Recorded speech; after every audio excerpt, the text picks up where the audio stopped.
Welcome everyone to the Sports GI Network. And today in this video, we're breaking down the fights that Dana White announced on his Instagram today. As I record this video Tuesday night, Dana White went on his Instagram live to announce fights, some big fights for some of the shows. Now these are big fights, but one of them one of them, excuse me, I am not a fan of, and a lot of people I see are not fans of for obvious reasons. And we'll get to that fight as we got a new main event for UFC Kansas City. We got a main event for UFC 316, co-main event confirmed for that card, and there's rumors of potential main event for a fight night in June. I think it's the week after 316 or 2 weeks after. I forget. Those are rumors, so I'm not gonna spend too much time talking about potentially Volkov Almeida to official. But let's start off with the USD Kansas City card, April 26th, as the new main event of that card is Ian Garry taking on Carlos Prates. Now, Carlos Prates was originally supposed to fight UFC 314 in Miami next weekend, but Jeff Neal got hurt and he had to pull out. So they couldn't find an opponent for Prates. So instead, they put him in the main event of UFC Kansas City. And Ian Garry decided to step up on short notice against Carlos Prates, as the original main event for Kansas City was supposed to be Jamal Hill and Khalil Roundtree, but it's been speculated Jamal Hill is the one that pulled out due to a leg injury. That's what I saw online. I didn't confirm. Haven't checked from anything from Jamal Hill to see if it was confirmed or not. I probably should have, but that's the innuendos that Jamal Hill got hurt and had to pull out. So that's what happened. So they got a new main event, which is the Carlos Prates and Ian Garry. Almost said Neil Magny by mistake. It's Ian Garry. Both guys beat Neil Magny, ironically enough, in their career. As Ian Garry, he took the fight in short notice, stepped up, fought a guy that on a win streak that I'm not. I mean, some guys would fight him, but I don't know. I don't think a lot of guys were signing up to fight Carlos Prates, as he's been on a roll. Come out of the Fighting Nerds, one of the four guys of the Fighting Nerds who've been making a splash in the UFC, and this is Carlos Prates' second main event. He main event against Neil Magny, so second time going 5 rounds, or praying for 5 rounds as I burped there. See if you saw making weird noises, or see me making weird faces or making weird noises because of that. I had like kind of somewhat like a burp, whatever. Let me just drink water real quick and then we'll keep going. Anyway, this is why I keep saying that. This is Carlos Prates' second scheduled 5 round fight. Ian Garry's had at least about two as well, I believe, because his last fight was 5 rounds against Shavkat, and before that, what else? I feel like he had another one. Let's see, he fought Jeff Neal before Shavkat, right? I think so. No MVP. Then it was Jeff Neal. Before then it was Neal. No, this is Ian Garry's second 5 round fight he prepared for, and I think on short notice. He did take his last fight on somewhat short notice. It was only a couple weeks because originally Shavkat was supposed to fight Bilal Muhammad for the welterweight title, but Bilal pulled out and Ian Garry stepped up. And Ian Garry's stepping up again, which you gotta give him credit for stepping up, taking on dangerous fights, tough fights for him, and so give him credit there. I still don't like the guy because of his personality, his fight style, and how he handled the Neil Magny fights, and even when he's supposed to fight Luke, that situation, and his life and personal choices. Ian Garry's one of my least favorite fighters, still is. I am hoping Ian Garry loses, and I do think Ian Garry will lose, but I'm not 100% confident because I can see Ian Garry win this fight. To me, it's 55-45 and leaning towards Prates. I can see Ian Garry winning because Ian Garry, you can make an argument. No, I can say he has fought better competition in his recent fights than Prates. Prates is coming up. Is more of a newcomer to the UFC than Ian Garry, but still Ian Garry's fought better guys and is beating them. Even if it is not the most exciting way, even just like he does enough to win. Kind of like Leon Edwards. I know he's different from Leon. I know some people are gonna look at me. I'm crazy for comparing him to Leon because everyone's shitting on Leon, rightfully so. Took y'all long enough, but still. And Ian Gary just does enough to win, basically, especially in these recent fights. And he's not exactly like throws much punches as he used to. And he's obviously training in Brazil with Oliveira and Damian Maia, guys like that. He's working his grappling, but still, it's not exactly like good enough to where he can really be a true submission threat. Now, even though he did almost have rear naked choke and Shavkat in round 5, but outside of that, like he's not exactly like a real submission threat, if you get what I mean. And the thing with Ian Gary that why I think he can win is because we haven't seen Prates fight someone who's gonna make the fight ugly and be able to like basically hold on to him and just lean on him and try to like do a lot of clinch work as Ian Gary's probably gonna try to make it bored by doing a lot of grappling clinch work. And we haven't seen anyone really done that to Carlos Prates, see him test in that department. Neil Manny tried, but he's not as like he's older and he doesn't exactly have like that youthful like he's not as good at he's not as good as or skilled as Ian Gary, obviously. So it didn't work, and Prates knocked out Magny, but Ian Gary is a much tougher challenge than Magny is at this stage of his career. Let's just be honest. And I could see Ian Gary making a boring fight, holding him against the fence, probably taking him down potentially, and just holding him there, maybe doing just winning and controlling it. There you go, controlling Carlos Prates and just beating him that way. Like I can totally see that and making it boring. Me fucking hating Gary, all of us hating him, etc. I could totally see that. But the thing is, Ian Gary's taking on short notice. Where Carlos Prates was supposed to fight next weekend. Now he's already in train camp, so he has more time to train. Now you may say we may overtrain. That's a possibility, but I don't think so. I think maybe the fact that he's trained so much, he's probably gonna take it a little slower. And like when I mean a little slower, I mean like like maybe like still train hard, but not go as hard because obviously he still has he's trained a lot. And he's got a fight coming up as well. He doesn't want to get injured there, but still train just enough. And he trains at a good gym and Fighting Nerds. And with Prates is one thing about well, shoot, I forgot what I was going to bring about Prates. Prates is probably gonna have a reach advantage. I was gonna say Ian Gary for his size has very short arms. Nas, he's like I think he's like 72 inches or 73 for a guy 6'3". That's very short. I think Prates is gonna have. Actually, let me check and make sure Prates does have a reach advantage. Give me one moment. Let me just check. Okay, I checked and my bad. Ian Garrett's 74-inch reach. I don't know why it says 71, 72. Ugh, I was selling way short. My bad there, but I just had to pause it check because if I try to like do it while recording, my laptop screws up and it messes up the StreamYards. I don't know why hang on, my camera was screwed up. Let me just fix it real quick. Turn it this way. And... Nope. Oh gosh. There we go. There we go. All right. Anyway, yeah. Carlos Prates is a 78 inches in reach. Ian Gary 74. I think that could play a big factor in this fight, especially if Prates, who's a striker mostly. Especially if Ian Gary tries to come close, and if he can like time Ian Gary coming in and trying either those strikes or even grapple, he can really like catch Ian Gary and hurt him badly. If I think Prates having more time to train and and also like having power in his hands could potentially cause Ian Gary to maybe be more hesitant, not be successful, gain control of Prates. Like I said, that's my reasoning for Prates winning because the reach advantage, the power behind it. Also, he has more time prepared than Ian Gary has. He's expected, so he might be the more fresher fighter. But it's like I said, it's 55-45. I'm leaning towards Prates. I totally see Ian Gary controlling him and winning by control because we haven't seen someone really like we haven't seen Prates as like grappling defense and ability to get up and deal with stuff like that. So interesting to see how he does in that department. But like I said, I'm going Prates. I think Prates probably wins by decision or like a late round or like a late rounds like finish potentially. That's just my opinion. But let me know what you guys think about that. We'll transition from that fight to UFC 316, Sean O'Malley versus Merab Dvalishvili 2. Why? Nobody wanted to see this fucking fight. Nobody.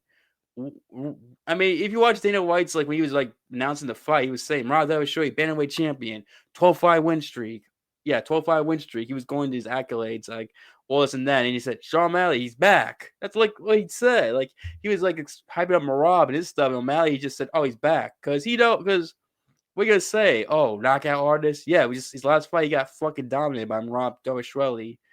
And some people thought that Merab lost, and that the argument for Charlotte was just insane. Because if you watch that fight, Merab clearly won. Clearly won. Maybe he lost 2 rounds, rounds 3 and 5. He lost the 5th round clearly, Merab. And you can make it give it. You can give it to Sean O'Malley, which I think I did when I rewatched the 3rd round. But Merab clearly won 1, 2, and 4. Even if he judged the entire fight by his entirety, which I think all MMA fights should be judged, Merab wins the fight clearly.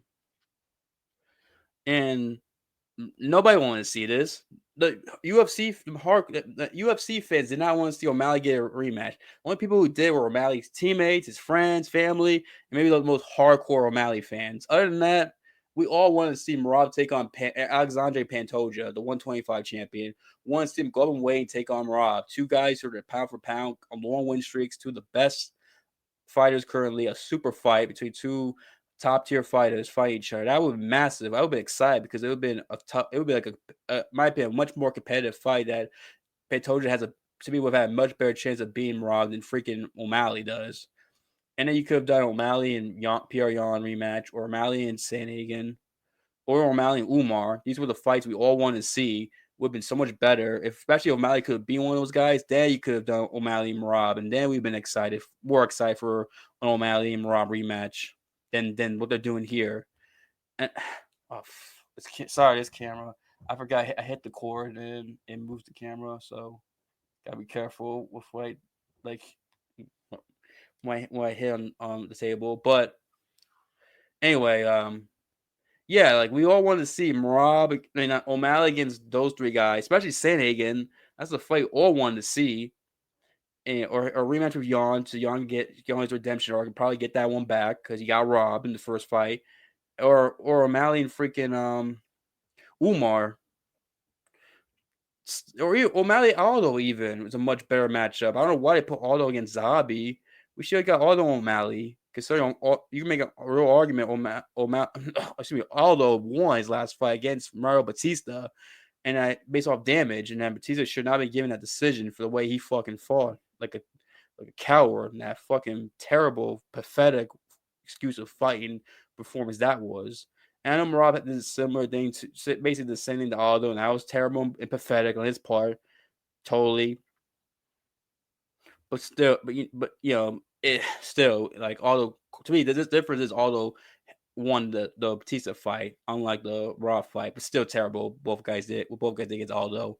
Anyway, Aldo O'Malley would have been much better than freaking a rematch, where O'Malley's basically going to deal with the same problems. Not Umar. Merab's takedowns, his cardio, his pressure, nonstop in your face pressure and cardio, his ability to take you down and take you down over and over. You get up, he'll just take you down. You get up, he'll just take you down. Get up, take you down. You just keep doing that. That's all he's done. Malik doesn't have any answers for that. We saw that even his counter striking is not the same. Merab did a good job not leaving himself open to get countered like Aljamain Sterling, his teammate, best friend, did when he lost the title to O'Malley back in 2023. He's gonna make sure he doesn't leave himself open getting countered by O'Malley. He's gonna take him down, beat him up, and dominate him to the decision. That's what's gonna happen.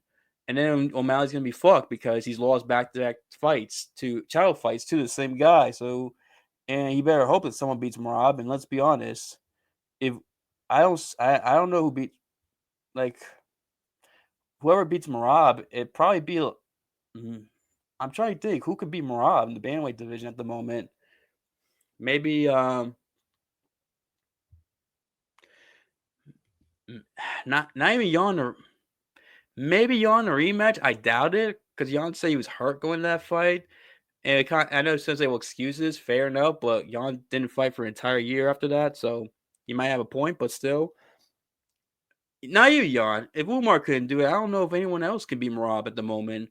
I don't expect O'Malley to, and if O'Malley loses twice to Merab, he's gonna have to really win a bunch of fights to get another crack at Merab for another crack at the championship. unless he decides to go up in weight, which he might do if he loses. I don't know, but I just don't see Merab losing this fight. I think Merab's gonna beat O'Malley pretty convincingly, dominate him. Same thing that he did in the first fight.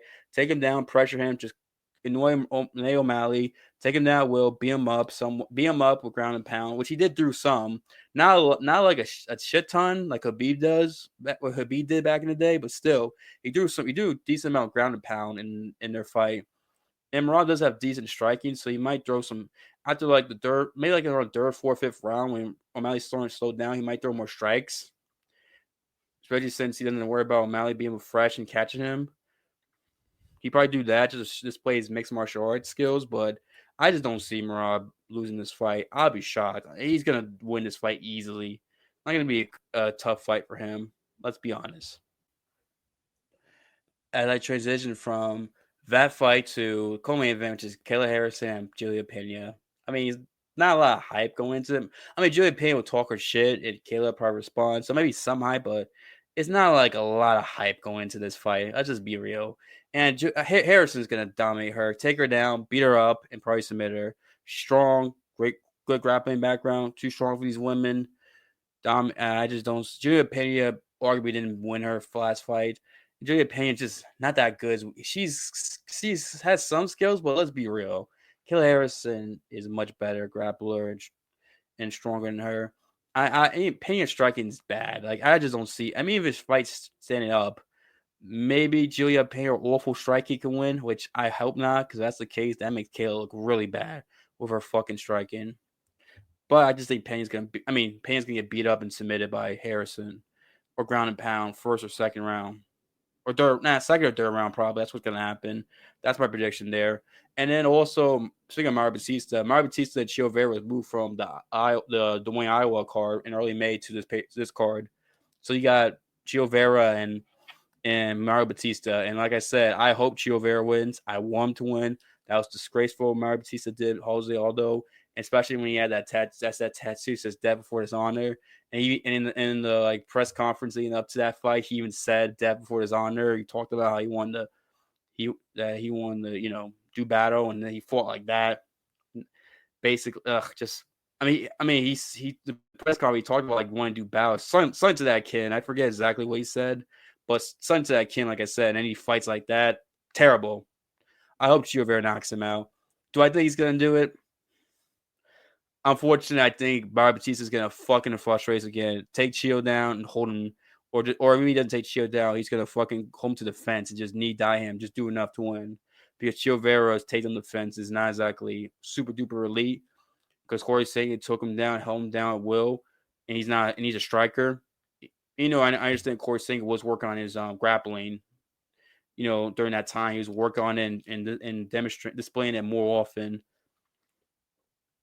But still, Corey Sagan at will took him down, held him down, and Corey injured his arm during there. So it's like, fuck. I think Batista might be able to do the same. Even if he can't take Chio down, he's just going home against the fence and he die him. That's what I think is going to happen. I'm leaning 60-40 towards that. Hopefully, Chio Vera in his time wall has been working on his, grappling defense, grappling and getting up, etc. And starting fast too. Hopefully, because it's going to be 3 rounds. That's what I'm hopeful. I want Chio Vera to win. Chio Vera is one of my favorite fighters. In the roster currently, but I just can't see him like freaking doing anything to survive. I just can't. I just I can't. Let me phrase that.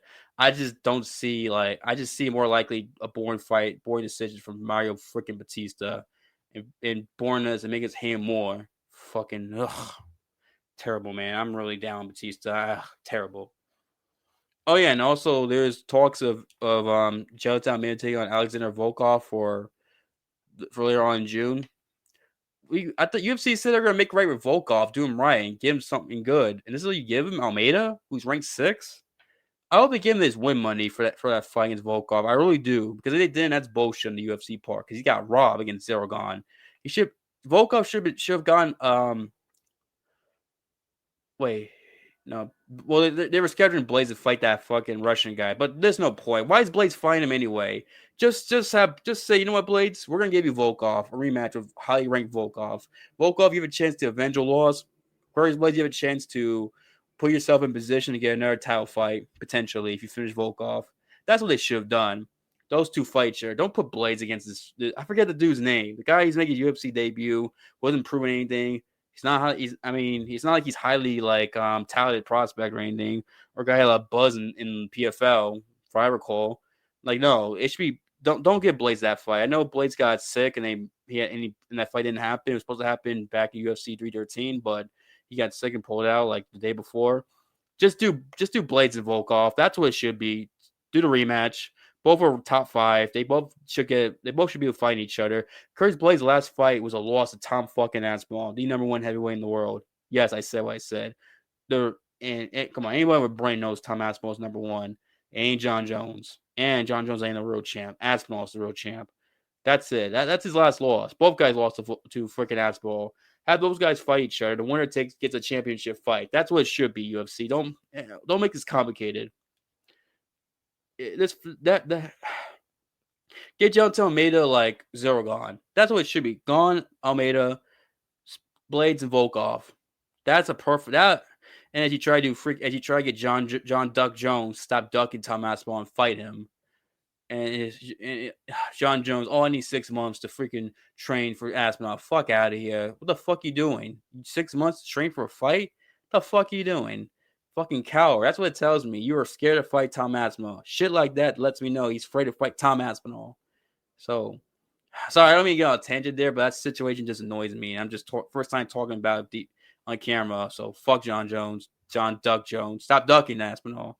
Blades, Volkov should be the fight, not Volkov and Almeida. Almeida and Gon should be the fight to make. That's a good test because Gon's never fought a guy like Almeida, who's a grappler first guy, and Almeida hasn't fought a guy who's very technical striker like Gon. So it's a tricky matchup. That's what should happen. Harrison's gonna beat up Pena to win the belt. O'Malley's gonna dominate. Murad's gonna dominate O'Malley. I can't even talk today. Murad's gonna dominate O'Malley and beat him like he did the first time, easy. And then unfortunately, we're more likely to get a fucking boring decision by Mario Batista. He's probably gonna hold Chio Vera against defense. Now, I understand Chio, all it takes is one shot to hurt you. It could be he's got knockouts and hurt people with his knees, his punches, and his feet. You know, he's front kicking guys, head kicking guys, throwing knees, or dropping guys' hands. Like any Chio Vera hits you right with one of those things hard, good enough, you'll be dropped. So that's possible, but I just see Batista win. Unfortunately, who knows? Maybe if I watch tape of both guys, I might be swayed differently, but I doubt it. And then of course, I got Prates beating Garry. It's close though. I could totally see Garry controlling him, winning by decision by controlling him, grappling him, and a somewhat boring fight too. I could totally see that with him because the recent fight's been boring. Made me hate Ian Garry freaking more because fuck Ian Garry. He's fucking bastard. I can't stand him. Anyway, that's my video, guys. Hope you guys enjoy it. Yeah, I got more angry than usual, but these are fights I don't like. Who knows? I might do a video of fighters I do not like. I might do that. I'm not saying I'm going to, but it's a concept I've been thinking about. Maybe if I think about it, let me think about it. I might do it soon. Anyway, thank you guys for watching, listening. If you guys know what you think in the comment section, don't forget a thumbs up. Who thinks I win the main event of Kansas City 316, the women's title fight between Harrison and Pena, Batista and Cheeto, and do you want to see Almeida and Volkov, or do you want to see Volkov Blades and Gon and Almeida? Let me know. Thank you guys for watching and listening. I appreciate you guys. Have a good day, good night, peace, and I'll see you next time. God bless, and we'll go from here.